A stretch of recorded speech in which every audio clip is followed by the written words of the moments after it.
Hey everybody. Alright, so I found some information out and I want to show y'all this information, okay? I'm sure that all of you have heard of the King James Bible, right?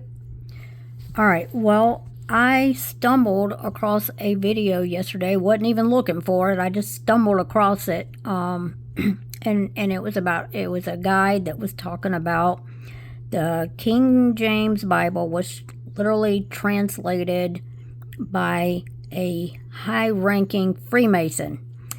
And I've heard this story before, as well as the other story about King James was gay. Okay? So, and I've heard this some time ago, but I didn't really do any digging on it, which I guess I should have, but I didn't. However, when I watched this video yesterday, he was showing me, or not showing me, but showing everybody in his video, all these links you can go to look all this information up for yourself. This is not bogus information. It's not conspiracy theories. It's not, coming from just, I don't know, bogus websites, things like this. This is literally coming from the Freemason websites, talking about King James and how he was a high-ranking Freemason and how he was the founder of Freemason lodges. So I'm not going to just sit here and just read all of this to y'all because there's so much to read here. We'd be here all night. However, I am going to give you the links and I'm going to show you just a few things because I took some screenshots of stuff that really stood out to me. So, yeah. Okay, first of all, King James, the founder of Freemason lodges. Okay, it is mandatory reading in the Hiram Key Book of Masonic Scrolls attempting to link Christ with the pharaohs. So that's one thing that kind of stood out to me. But that's not all. I mean, there's more. So I'm gonna find my other screenshots that I took and point some stuff out. Okay, on one of these sites, and like I said, I'm gonna give you the links. It says that on the west wall of the lodge hall, used by Lodge Schoon, whatever this means, is a mural depicting King James kneeling at their altar, meaning the Freemason altar, at his initiation. Okay, and this is the oldest existing record of the lodge, called the Mutual Agreement of December 24th, 1658. Okay, so there's one thing that I wanted to point out. It shows here that the records, James was entered Freemason and Fellowcraft of the Lodge of Schoon on April 15th, 1601.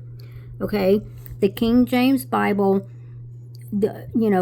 some of us have the 1611 King James version, right? So he was a Freemason when he translated that Bible. He was already a Freemason.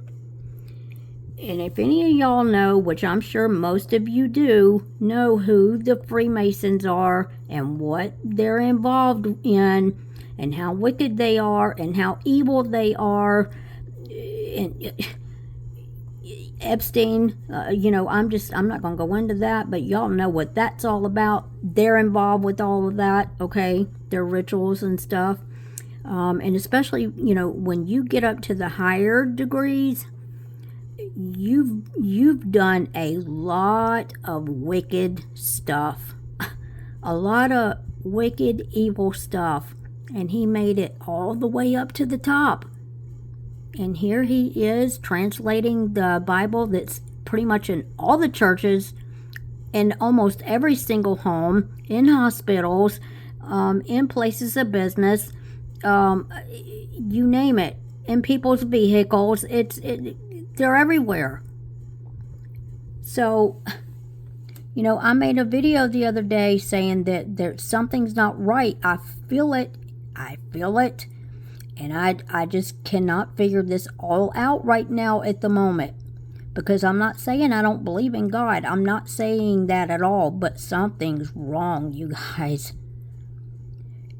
The King James version that King James translated is one of the main Bibles they use at the Freemason halls. And I know some of you may say, well, God can use anybody, you know, for his purposes or whatever. And while I agree with that, I cannot for the life of me seeing how somebody's so evil that God would use them to translate the Bible for him to get it out to us. No. Something's off. Something's wrong. And I feel it. And here it is saying that, let's see, he was portrayed as a coward and fussy and a foolish, how do you say that? Pedant. However, he was the wisest fool in Christendom. Well, isn't that something? And of course, you know, he's known for the King James Bible. Here's one that you can go to the Grand Lodge of British Columbia and just search in this. Here, I'm going to show you the link though. Hold on. Okay. You see that link right there? You may want to take a screenshot of it or whatever, but there's one right there. Okay? I suggest spending some time on these links that I'm about to give you and check into it because something's wrong. Oh, something's definitely wrong, right? And here's another one. You may want to take a screenshot of that right there because this shows all this. You know, King James, the founder of Freemason lodges. And, you know, if you read all this information about him, you're going to come across to where he made it all the way up to the top. And how he founded these Freemason lodges and how he, you know, took over and started, like, what am I trying to say? Okay, here it is. I couldn't find it there for a minute. He ordered that the Masonic structure be given leadership and organization. So he started setting up all these, you know, whatever they do. Because there's a whole lot I know about Freemasons. But then, you know, I don't know about all this stuff. I just don't. There's a lot that I don't know. But I do know, you know, enough to know how wicked they are. You know, and like I said, I just suggest that you read all of this because I'm just kind of, I don't know if I can say I'm in shock or what, because part of me's not, you know, but part of me is like, this is crazy because for so many years I've read out of the King James Bible, not knowing that I was reading a Bible that was literally translated from a high-ranking Freemason who is a founder of the Freemason lodges. Here's something else I did, which you can do as well. I went on Google and just type in King James, the founder of Freemason lodges, and all this stuff's gonna pop up. Okay, just tons and tons and tons of stuff. So, you know, I'm not going to sit here and just name off every one for you, but you can type this in yourself and start looking into this because, like I said, something's wrong, and it's not just this Bible; it's all of them. This is why you got to question yourself: why are there so many different translations out there? Is it to keep us in confusion? You know, because one Bible will say this, the other says that. One Bible, you know, leaves out scripture here or two, and the other one doesn't. Why? Is that because it's to keep us in confusion all the time? And what's up with all the different religions? What is that all about? You know, there's so many questions to ask, and again, I'm not saying I do not believe in God. That's not what I'm saying at all. However, something's not right. again, I have literally heard that all this has been set up as a way to control us. Literally. And I have heard that now more times than I can count. And, you know, I kept brushing it off saying, no, no, no, no, no. No, I don't want to hear it. That cannot be true. That can't be true. But the more I look into this stuff and the more I dig,